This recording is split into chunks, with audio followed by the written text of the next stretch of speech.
We have a sad update now to an I-75 crash near Estero involving a Lyft driver. The Florida Highway Patrol confirms the driver, who they say had a medical emergency, has died. You might remember troopers say that the car's driver suffered a medical emergency, and that's when a passenger took control and was able to stop the car and call 911.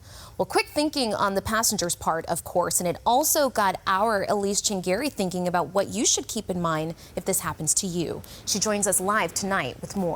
Elise? You know, Sherry, it's a scary situation that happened. I was just in a Lyft the other day, and here in downtown Fort Myers is an area where a lot of people use those rideshare apps like Uber and Lyft. And after talking with people and telling them what happened with that story, you know, they say they're in shock and they're going to be more aware. And I also spoke with an EMS chief who's used to being on scene of crashes, and she tells me, as difficult as it may sound, the best tip is to try to stay calm. I mean, obviously, you'd have to do whatever you could do to help the situation and help yourself. Nancy, who tells me she takes Lyft or Uber downtown to Fort Myers a few times a month, says she honestly never thought of something like this happening, where a passenger might have to stop a car, like what happened near Estero on Monday.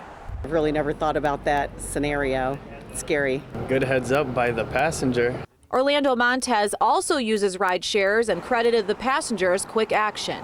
But, I mean, the fact that he can control the situation and, you know, handle the wheel it was amazing. Heroic. Definitely, you don't want to put yourself into any further danger. But Chief of Collier County Emergency Medical Services, Tabitha Butcher, who's responded to numerous medical emergencies behind the wheel, says if you find yourself in a similar situation, you should try to assist the driver. I would say by all means try that, but you know, just do your best to try to get them stopped to prevent any further injury. Chief Butcher also recommends being aware of any driver that you are in the car with, including family and friends. She also recommends everyone to get basic CPR training.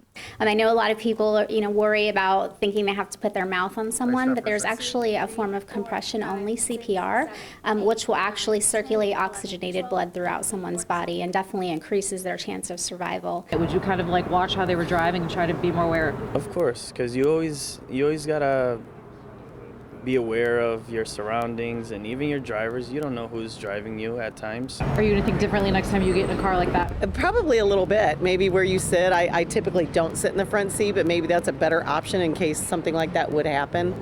But yeah, you kind of that makes you think about it. The chief also tells me it's best to provide every detail of information to those first responders, especially if the person who suffered that medical emergency cannot speak. That way EMS can provide better care for the person as long as they know that every little detail that happened to them. So make sure you help out that way with first responders. Live in downtown Fort Myers, Elise Chingari, Fox 4.